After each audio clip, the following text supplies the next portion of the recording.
This Lexus is not the best car, but it is the best type of car. That's because this here IS 500 probably shouldn't exist. This is the 2025 Lexus IS 500, a 5-liter naturally aspirated V8 rear drive version of the long-running IS continuation of the old Altezza. Running some 30 years now after those original Altezzas debuted, this still carries largely the same spirit, and in this powertrain, follows on that whole 2JZ lineage as well, with some interference by Yamaha. Today, we're gonna have a lot of fun with this big displacement NA, but we're also gonna talk about where this thing fits in today's market, because it is, frankly, a tricky proposition.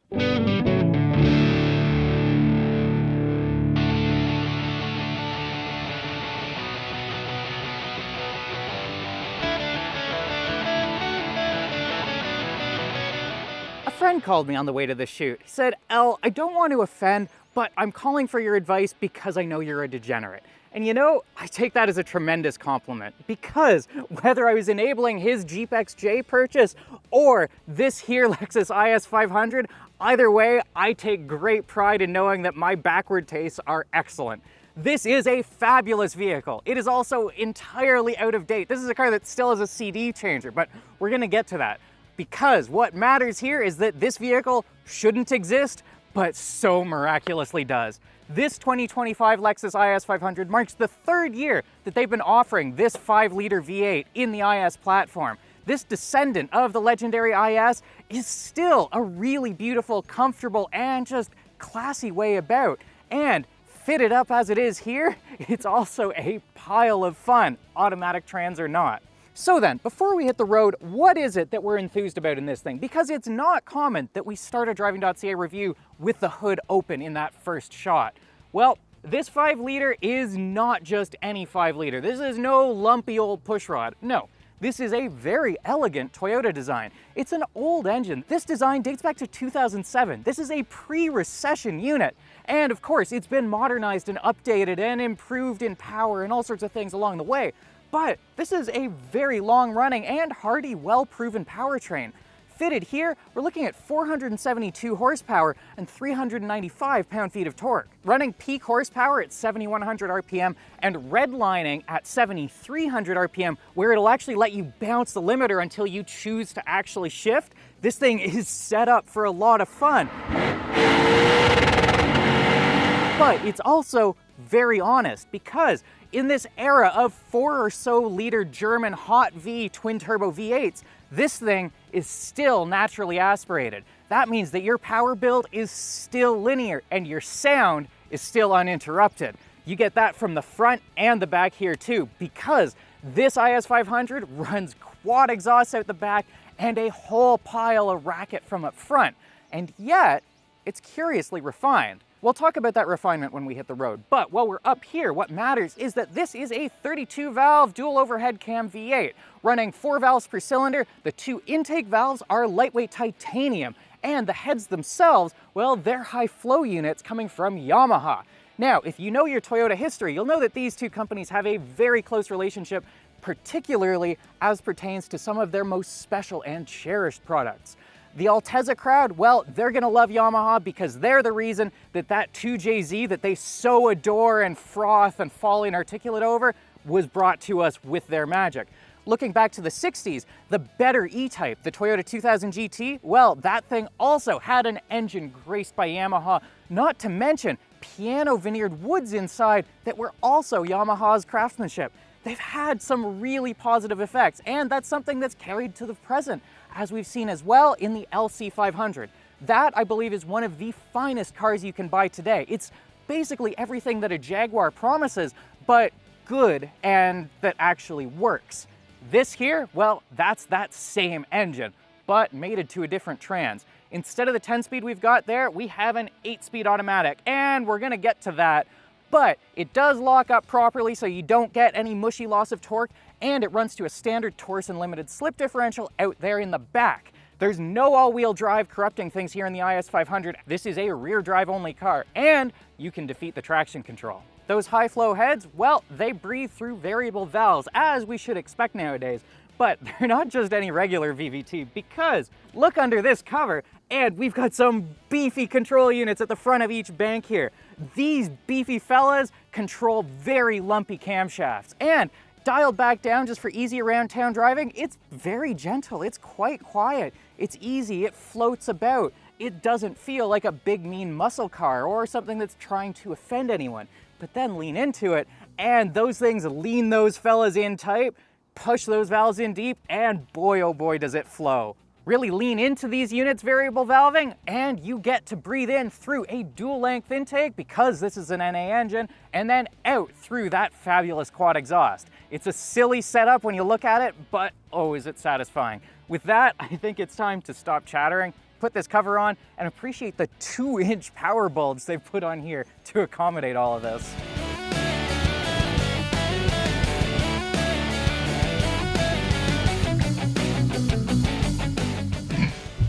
Power bulge.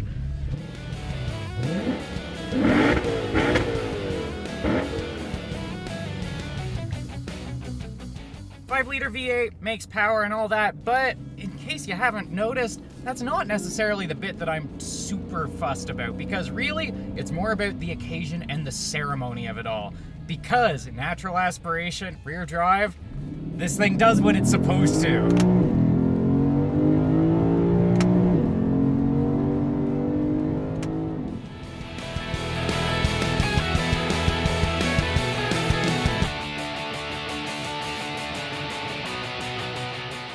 Acceleration, it's rated for 4.4 seconds, but I don't even really necessarily care because, for one, it actually doesn't quite feel that brisk and just as well. For two, the automatic transmission means that it's shifting kind of slowly through those and you're not doing anything while it does.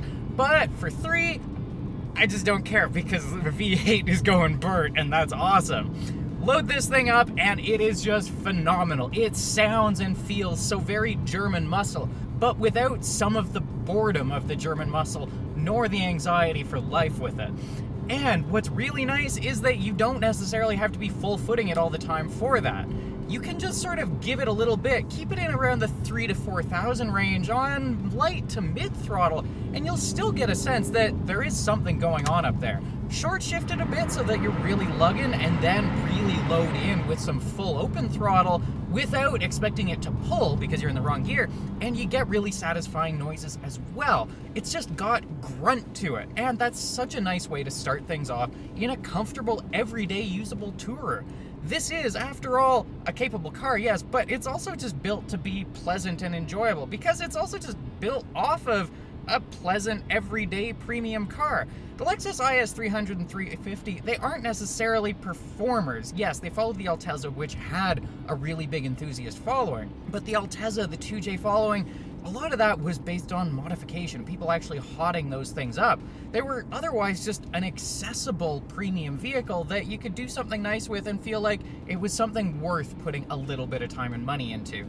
Here, they've already done all of that, and they've done a solid job of it. Curiously enough, Japanese engineers can do a better job than Tony can in his Quonset hut. So what does that feel like? Well, we've got that rolling thunder that comes from up front, but it can also just dial back. You see, with that quad exhaust, you've got dynamic baffles. Drop it into eco just so it'll take care of the shifting on its own, and it falls reasonably quiet. You can light pedal this thing around, still get a little bit of indication from up front that something's going on here, but otherwise it stays relatively polite. If you're living in a subdivision, that's really quite well appreciated, and indeed, leaving my apartment building, it's been really nice that this doesn't have to make a snap, crackle announcement of its every move like something like the Integra Type S does. That car, even in its relatively chill mode, is still a little bit snappy, a little bit obnoxious.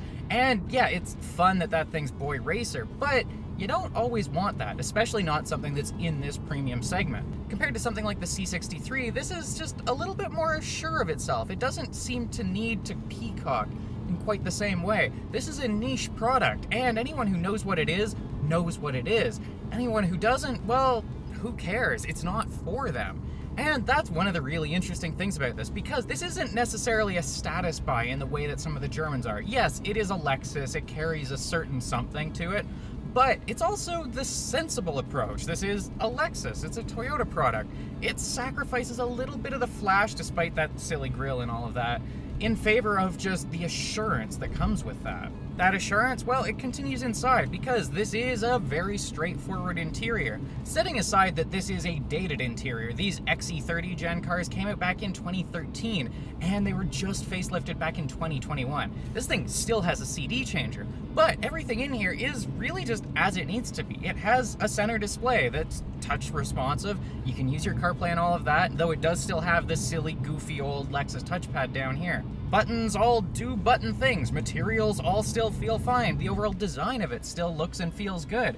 Here in the cluster, yeah, it's a digital display, which I'm not particularly keen on, but it uses, like the LC, that LFA cluster that has the physical bezel that moves left and right depending on which view you're using. It's just a gimmick, but it is a really nifty one, and it's a nice bit of dimensionality in what is otherwise become such a boring, flat digital space there ahead of the steering wheel. Steering wheel controls are the usual, which is to say that it's a little bit confusing sometimes whether up or down means next or previous, but otherwise it all does the trick. It does what it needs to through here. And we've got lots of physical controls here on the right that make up for any little frustration there. It is so nice still having physical controls for climate and all of that over here, as well as just a nice physical clock. Below those, we have the drive selector, which lets us go between EcoSport, Sport Plus, and normal and custom modes, as well as to turn off the fully defeatable traction control if you're feeling like some skip, skirt, and tire destruction. Unfortunately though, that other bit right there, well, that's not optional. You are getting this automatic drive selector whether you like it or not. This 8-speed transmission is the only way to get these. Now, this is different from the LC500, which puts out basically the same power from the same engine, but uses a 10-speed automatic just for a little bit more touring grace and comfort. This here 8-speed, well, unfortunately too, it's geared a little bit tall. You don't get to use much beyond second gear. Indeed, third gear you can't get to the top of, even on the highway, without endangering your license. That's partly because this revs all the way out to 7,300 RPM. There's just a lot of engine speed to transmit through those gears. But it is unfortunate that you don't really get to enjoy the fact that you can bounce off the limiter here, or at least for a moment. You see, it's really neat and well appreciated that if you shift this thing over from drive to the manual mode where you're picking the gears through these paddles or by knocking the stick forward and back, well, it'll actually respect it. It won't override and just automatically shift if you've been sitting too long. With that being said, if you stay at the limiter just bouncing on it for entirely too long, well, it will punish you for being greedy, because all of those theatrics, this is a modern car that is kind of put on. These things will feed gas in to be burnt farther back in the cats to give you that snap, crackle, pop. But it doesn't want to actually destroy itself. So you get just enough to realize that it's time to pull up, having felt like you've had your fun, but without actually torching your expensive cats and other systems underneath. Those systems underneath, well, they're a little different from what you might be used to if you've experienced the Lexus LC500. There in the LC, they actually afford a little bit of a crackle bang, especially on the overruns. And if you use the convertible LC, well, it just gets even better because so much of it pours around over the deck lid and back into the cabin. Here, though, you're relatively isolated, and it's an altogether quieter, tamer tune. It's not quite so theatrical as you'll get there in the LC, but they do have to distinguish the products somehow. More generally distinguishing the IS500 from the LC500 is just that that is a big Grand Tourer based actually on the LS luxury sedan platform, whereas this is a fair bit smaller. This has 2 more doors, yes, and actually 1 more seat in the back, but it's altogether a tighter, nimbler car.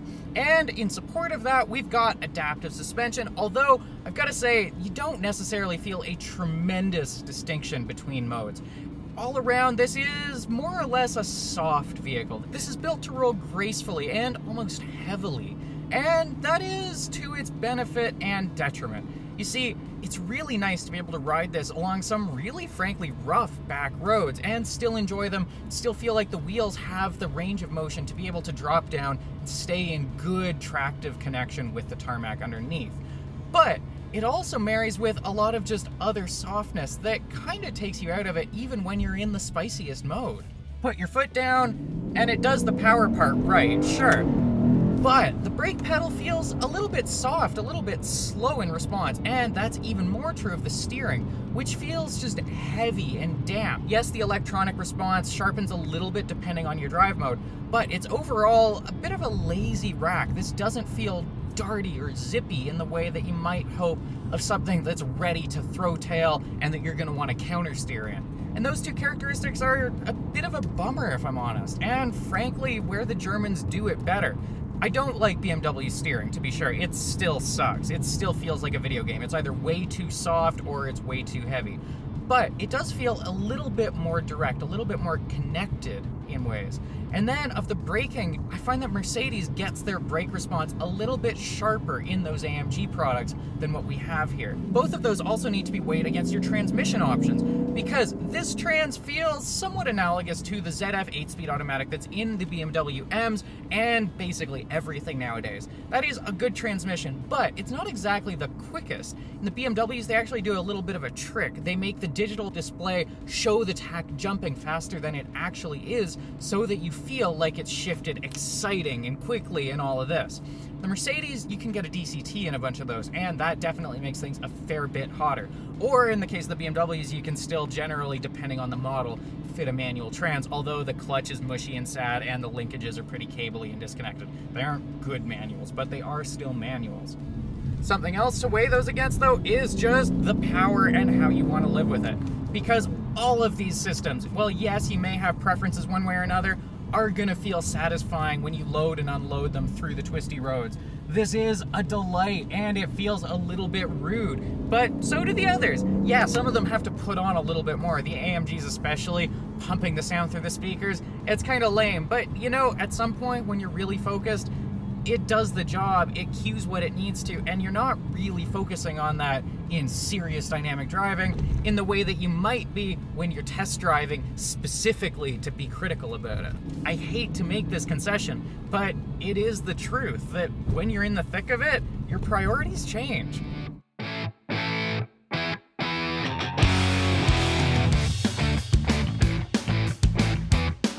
So then, a commendably spirited powertrain in a delightfully indulgent platform. This is not a product that really has any business existing in 2025, but I'm so appreciative that it does. With that said, would I put $80-some-odd thousand into it? Well, that's a tough call. The first competitor to mind is, of course, the BMW M3. That is sort of the classic, the staple, the compact sports sedan. That, however, is a costly and honestly, a different league of vehicle nowadays. Those things will price out to some 50% more than this, and with, I would argue, 2/3 the spirit, depending on where and when you're driving it. Now, looking down market, there is the Audi S4, which I guess still exists. There's also the Genesis G70, which doesn't come close to this, is more like the IS350, but it is still a really enjoyable car, and one that I would actually say, despite its age, I would take over a lower or mainline model 3 Series. Then, of course, there is the Mercedes C63. Now, they seem to have figured out that people aren't going to buy into a 4-cylinder, even if it makes some obscene horsepower figure. So that hopefully has some good hope ahead. But the real competitor, I think, is the Cadillac CT4V Blackwing. The Blackwings have been really excellent platforms on road and especially on track. They've really dialed those things in beautifully, but they have lacked a certain sense of occasion. Interior plastics and materials and just the general experience haven't really felt special in those. There in the CT4V Blackwing, you're also just looking at a V6, twin turbocharged at that. So yes, you've got power and you've got a really satisfying build as that boost surges in, but you are losing some of the sound and just some of the general purity that you get out of a V8 like this that's breathing free. Where that CT4V Blackwing does have the ups though is transmission, because that thing still comes with a proper 3-pedal stick. Given a choice between the two on the track, I would probably lean for that manual transmission, even though that is obviously not the sensible way to go.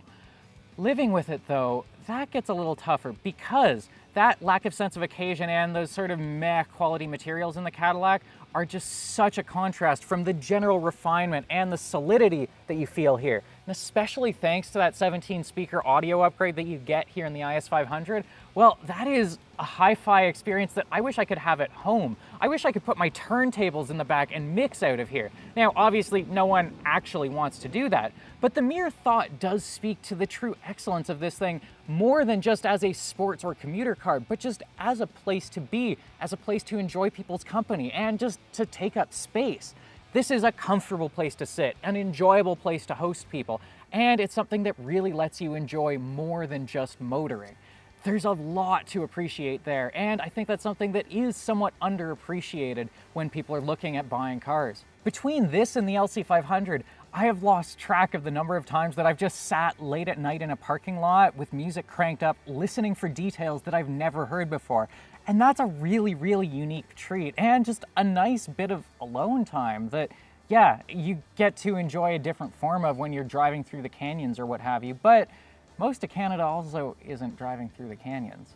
With that then, would I say that you should spend some $80,000 on this? Well, I'm a degenerate, so no, I would tell you to spend it on some problematic old car that's gonna give you constant headaches. But if you're a sensible person who likes the idea of a really reliable, well-proven over the last almost 20 years, naturally aspirated V8 that's also got quite a bit of something and is able to put those in the right place, well, I think there are worse places you could put your money.